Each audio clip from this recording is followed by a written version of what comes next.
So firstly, I thank the organizers for giving me this great opportunity. So myself Ram Babu, I belong to Guru Ghasidas Vishwavidyalaya. So today I am going to talk about Berry curvature driven spin caloritronic effects in quaternary Heisler alloys. So our university is located in Chhattisgarh state in Bilaspur. We have a beautiful campus there. It is a central university. So outline of my presentation is I'll talk about what is spin caloritronics and how it is different from Seebeck effect. Then I'll talk about anomalous Hall and nest effects and spin Hall and spin nest effects also in some of the results from the quaternary Heisler alloys, CO, FEVGE and COM and CRGA. So what is spin caloritronics?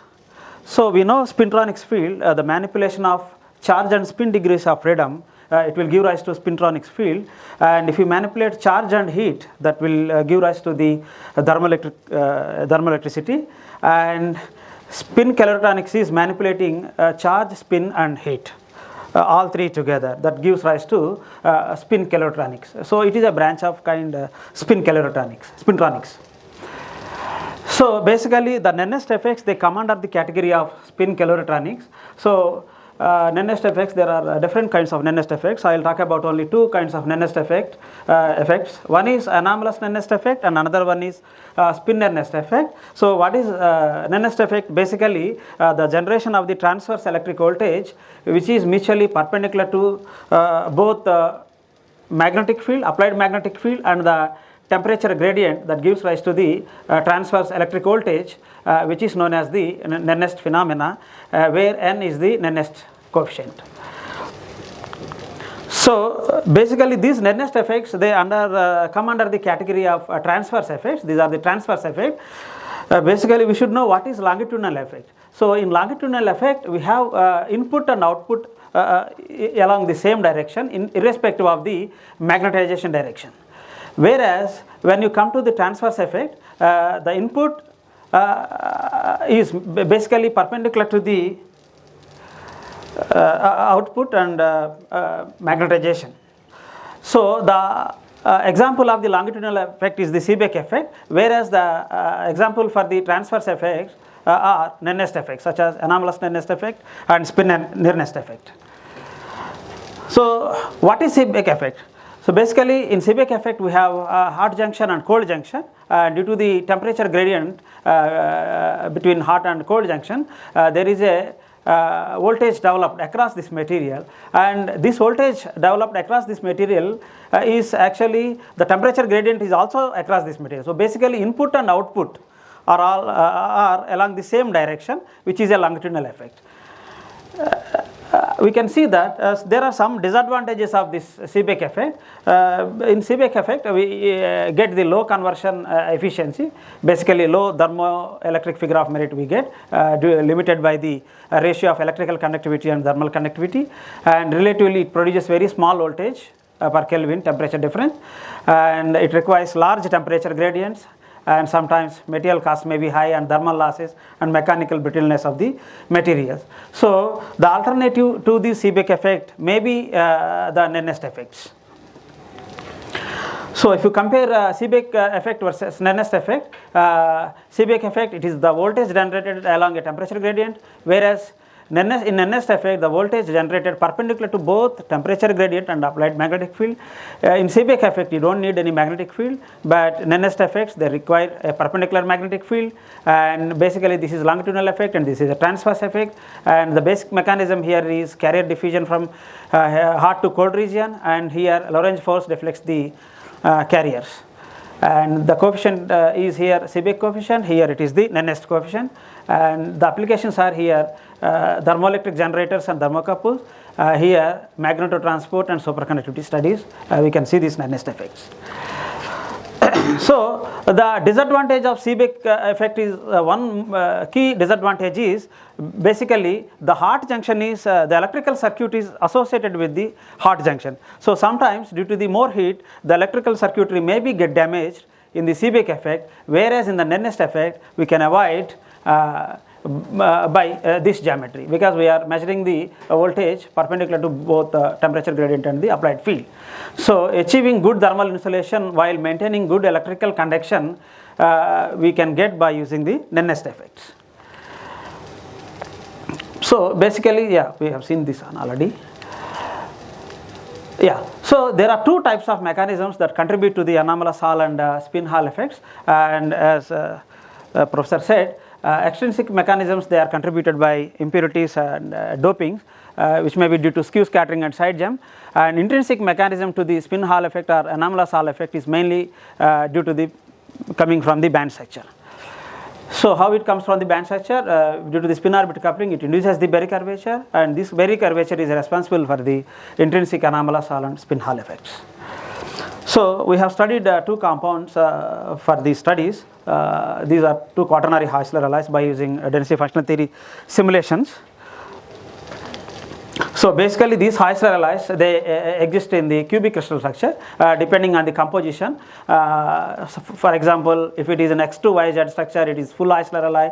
If one X is missing, that is XYZ, which is half Heisler alloy. If you replace one X in X2YZ with X prime, that becomes quaternary Heisler alloy. And if it is in the form of X/2Z, it gives you inverse Heisler structure. And these Heisler alloys are found to have many applications in topology, magnetic tunnel junction, spin valves, spin diodes, etc. And we are going to study anomalous Hall and Nernst effect in these alloys. So these are the computational details that we have used for our calculations. So basically these two Heisler alloys, they exist in 225 space group, full Heisler alloy. Conventional cell is having 16 atoms per unit cell, and we have done all the calculations in the primitive cell where we have only 4 atoms per unit cell, and the Brillouin zone is shown here to calculate our band structure for the studied atoms. So basically these atoms occupy these respective Wyckoff positions.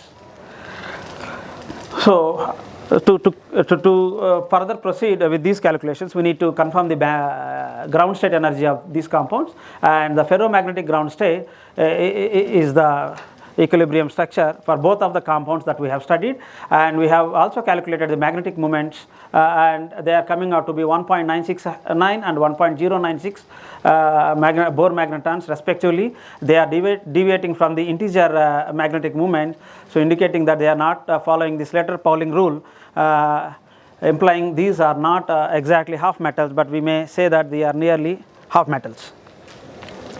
So if you see the band structure of COFeVGE, we can see that both majority and minority spin band structure. In majority spin band structure, only one band is crossing the Fermi level.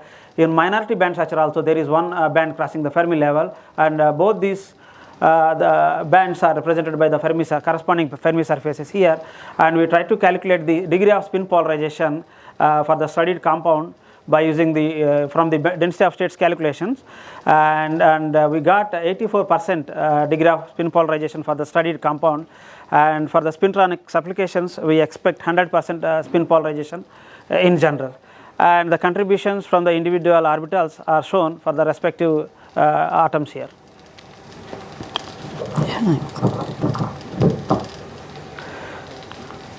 So similarly, we have evaluated the band structure for COM and CRG also, and here 3 bands are found to cross the Fermi level, and in the downspin channel also 3 bands are found to cross the Fermi level, and the corresponding Fermi surfaces are shown here.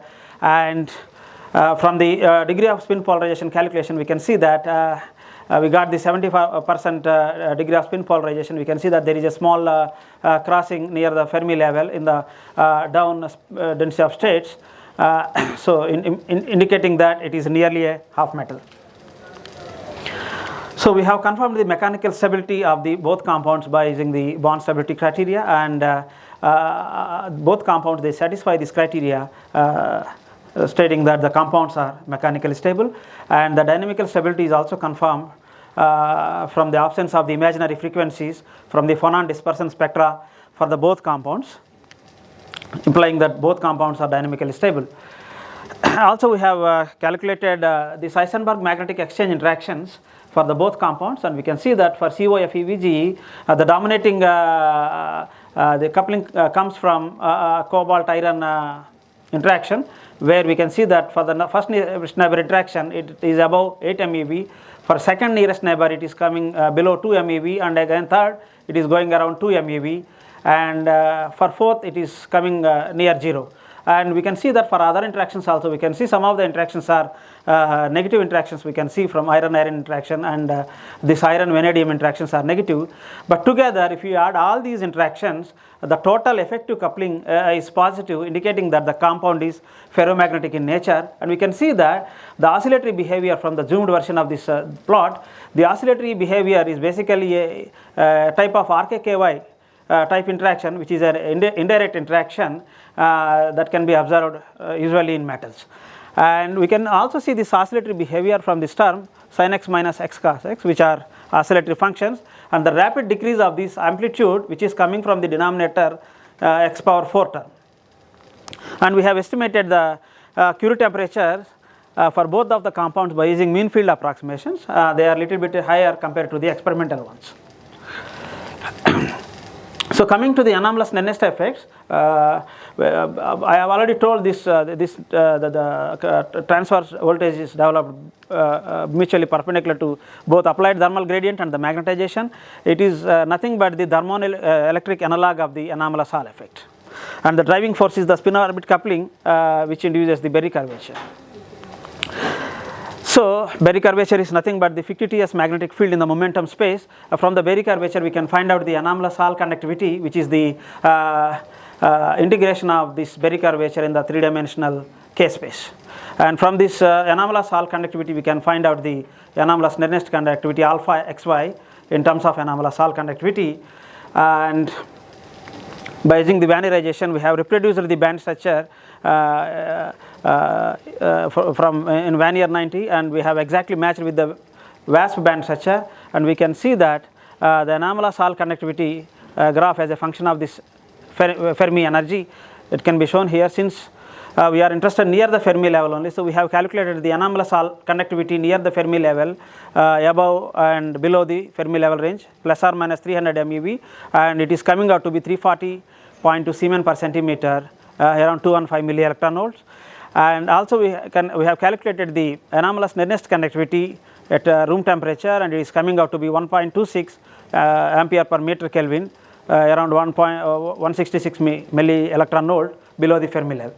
And basically these are arising from the Berry curvature and induced by the spin orbit coupling, and this Berry curvature in 2 dimensions we have plotted, and along x w direction we can see that the prominent peaks of the Berry curvature are seen, and these Berry curvatures they are coming due to the gapped lines due to the band lifting of the degeneracy lifting of the bands. And we can see that exactly from the 2D Berry curvature plot, wherever this Berry curvature is exploited, so we can see that these Berry curvatures are responsible for the anomalous Hall conductivity. Similarly, we have seen the variation of this anomalous Nernst conductivity as a function of energy and as a function of temperature, and we can see these figures. At 300 Kelvin it is 1.26, and maximum value obtained is 1.33 at 500 Kelvin. And similarly, as a function of temperature also we have seen the variation of the anomalous Nernst effect. The same trend can be seen for the other compound also, COM and CRGA, and for this case we are getting 325, little bit higher compared to the previous compound, and the anomalous Nernst conductivity is also obtained as 0.82 ampere per meter Kelvin around the Fermi level, and here the Berry curvature is mainly prominent along gamma x direction. And the variation of these anomalous Nernst coefficients as a function of energy and temperature are shown here, and maximum value obtained is 0.83 ampere per meter Kelvin near the Fermi level for this compound MnCrGa. And after that we try to find out the spin Berry curvature, it is shown here. So from the spin Berry curvature we have evaluated the spin Hall conductivity, which is shown here as a function of temperature, and it is coming out to be 128 H cross by E Siemens per centimeter for the COM and CRGA compound. From the spin Hall conductivity we have estimated the spin Nernst conductivity also and as a function of temperature near the Fermi level, the spin density conductivity is coming out to be 0.76 h cross by E ampere per meter Kelvin. So both these anomalous net nest and spin nest effects, they are nothing but the spin caloritronic effects. Also for one compound we have studied the magneto-optic Kerr effect. The Kerr effect is nothing but when the linearly polarized electromagnetic wave is incident on the magnetic material, we will get a elliptically polarized wave. And we have studied this Kerr angle, this Kerr angle as a function of photon energy up to 7 electron volts. So within the 7 electron volts range, the prominent peaks they appear at 0.56, 1.74 and 2.3 electron volts respectively, and the corresponding Kerr angles are 0.19 degrees and 0.004 and 0.004 respectively. And if the Kerr angles are more, we can say that these are useful for magneto-optic device applications. Unfortunately for this compound, we are getting very small angles. Later on we have studied the magneto-optic Kerr effect, magnetocaloric effect. So magnetocaloric effect is basically when the material's temperature is changed, then we can see that the material's temperature changes if you change the magnetization. When it heats upon the magnetization or cools upon the magnetization, the temperature changes. So basically we have to calculate the relative cooling power, which is useful for magnetic refrigeration applications. So for this purpose we need to find out the maximum change in the entropy. We need to find out the relative cooling power. So we need to expect the change in entropy must be higher for the studied compound so that we can get the stronger magnetocaloric effect.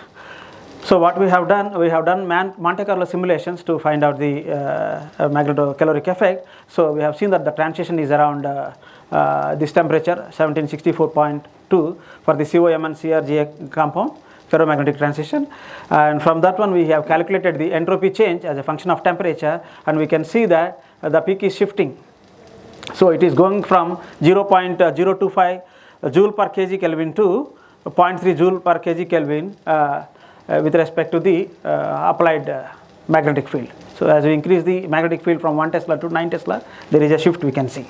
From the full width of maxima, we have calculated the relative cooling power, and if the relative cooling power is more, we can say that it is useful for the magnetic refrigeration applications. So as a function of magnetic field, we have seen that it is going from 45 joule per kg to 200 joule per kg at 9 Tesla. So we can say that at higher magnetic fields, it may be useful for magnetocaloric applications such as refrigeration application. So in conclusion, we have taken two compounds and we have explored anomalous Hall and nest effects using the Berry curvature due to the spin-orbit coupling, and we have also studied the exchange coupling mechanism, and hence we have derived mean field, the Curie temperature from the mean field approximations, and we have also studied for one compound magnetic refrigeration applications.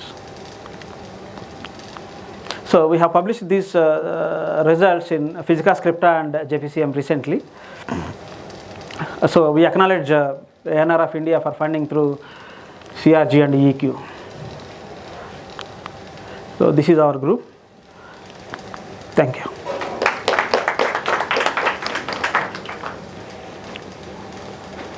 Thank you. Thank you. Questions, comments?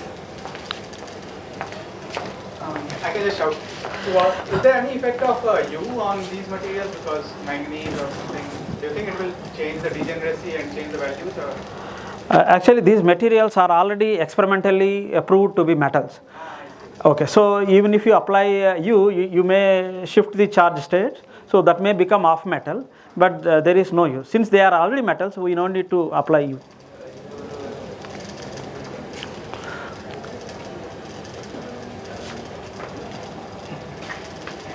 Any other questions? I have a question. So because you did a lot of calculation, sure. Did you match some of the experimental results might be already known? Yes. So how does it compare? Actually, we got the magnetic moments exactly with the experiment.